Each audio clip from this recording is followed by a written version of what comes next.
Bonjour, bonjour, bonsoir, bonsoir, beauté, les amis au Congo. Franchement, je passe au peuple congolais aujourd'hui parce que ce qui se passe dans leur pays, ça dépasse l'entendement de quelqu'un de lucide. Nous souffrons en Afrique, certes, mais les Congolais, avec la richesse qu'ils ont dans leur pays, souffrent encore davantage. On parle de 100 millions de personnes qui ont été deprived from their birthrights and every single thing that is in their country. Patrice Lumumba s'est battu. Et il a tout fait. Il a fait un discours remarquable, historique même, les amis, pour pouvoir faire avancer les choses dans ce pays. Mais seulement, il y avait peu de gens éduqués politiquement. Raison pour laquelle Patrice Emery Lumumba a été assassiné. Mais vous savez, à l'époque, le Congo n'avait pas autant de personnes comme aujourd'hui. Et des personnes instruites, éduquées politiquement. Et ce Congo d'aujourd'hui ne doit pas être le Congo d'hier. Oui. Et Lumumba avait fait quoi, les amis? Il a essayé d'entrer en contact avec Kwame Nkrumah. Ils ont travaillé ensemble pour pouvoir avoir une fédération pour que les Africains soient unis et forts. Forts pourquoi? Pour défendre les valeurs africaines, pour défendre le sous-sol africain. Parce que l'indépendance économique est très importante. Et cette indépendance économique, Lumumba avait déjà vu, c'est un visionnaire. Quand Mobutu, le traître Mobutu, vend Lumumba, il commence à regretter en 71. Où il a commencé avec la congolisation, on appelait ça zaïrinisation, la monnaie, le fleuve et tout ce truc-là, les amis. Mais n'oubliez pas surtout que quand il y a eu la rébellion à l'est de son pays, il voulait quoi?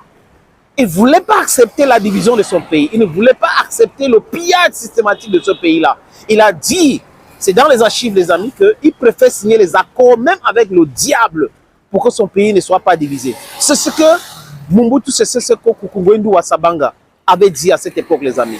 Et ça tient aujourd'hui.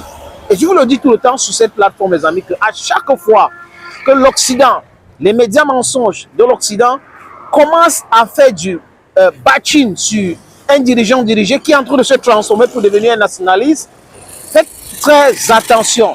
Parce que les Occidentaux sont là pour leur intérêt. Et à chaque fois qu'ils noircissent un des nôtres, nous devons aimer davantage cette personne. Le cas de Félix Tshisekedi aujourd'hui, c'est un cas d'école. Il prend la présidence, on peut dire tout ce qu'on veut, qu'il y a eu la combine entre Joseph Kabila et autres, mais ce qui nous intéresse, c'est la transformation de Félix Tshisekedi. Pour ceux qui le connaissent, les amis, son père a été éternel opposant, digne, Etienne Tshisekedi. Et il est le digne fils de son père, les amis. Donc aujourd'hui, il y a le bâtiment, Tshisekedi est mauvais parce qu'il a condamné Rwanda, parce qu'il a nommé des gens, selon lui, qui font du mal au Congo. Il a nommé ces gens et là, c'est un bras-le-bas total. Il faut en finir avec lui. Oh, il est mauvais, il est ceci, c'est lui le criminel. Je ne dis pas qu'il est propre. Je ne dis pas qu'il est propre. Mais moi, je dis à tous ceux qui me suivent ici, qu'à chaque fois que l'Occident essaye de noircir quelqu'un, un Africain, un leader africain, un président africain, nous devons aimer cette personne. Ça veut dire que cette personne est sur le bon chemin. Le bon chemin. Cette personne suit le bon chemin. Et ce bon chemin-là, nous devons encourager cette personne et être derrière la personne en question. Les Africains qui me regardent là, les Congolais de par le monde, s'il vous plaît, n'aimez pas les gens que l'impérialisme vous impose. Non.